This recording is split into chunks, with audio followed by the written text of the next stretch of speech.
Pessoal, e aí, tudo bem? Márcio aqui da Império Call Enterprise. Pessoal, vamos a mais uma dica gramatical aqui no nosso canal. Continuando a falar a respeito de verbos que são acrescidos de ing. Essa estrutura que nós vamos estar agora analisando é bem interessante, porque nós veremos agora o posicionamento do verbo em relação à oração, não é? Então observem bem que agora ela vai assim causar assim uma certa, eu não digo preocupação, mas por que esse posicionamento, não é? E é legal a explicação. Her favorite hobby is reading.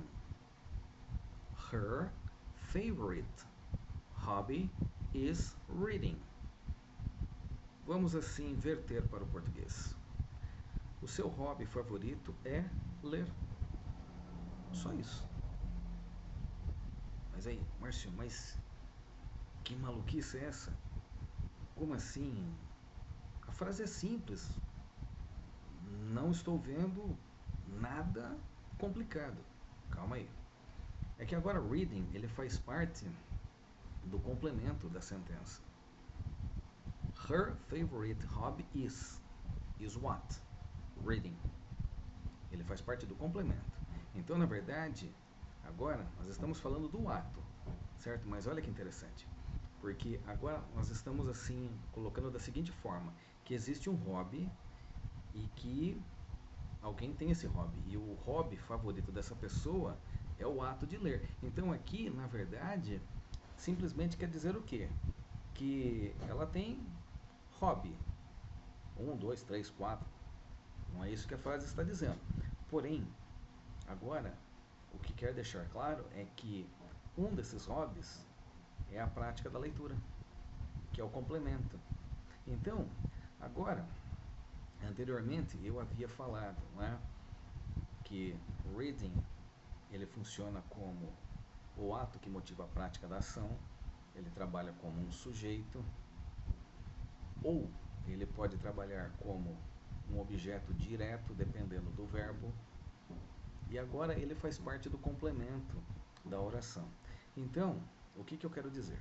Que é o seguinte, um verbo acrescido de ing, ele pode trabalhar como sujeito da oração, como um complemento de uma oração, ele pode trabalhar como objeto de um verbo, certo? Então depende muito da estrutura. Então, aí fazendo uma análise, o que eu quero dizer? Que o estudo gramatical ele serve para que você saiba exatamente o que você está falando, né? Para que você tenha certeza de que a pessoa que não fala português, no caso, ou nativo da língua inglesa, saiba exatamente o que você está falando. Porque muitas vezes, tá, o falar rápido, o que adianta você querer, digamos, falar como se fosse um nativo da língua inglesa? Mesmo porque, por mais que você faça um esforço, na minha visão, você nunca vai falar exatamente como um nativo da língua inglesa. Tá? Isso aí, pelo menos na minha visão, não. Tá? Essa é a minha visão. Eu coloco, claro, o meu posicionamento, tá?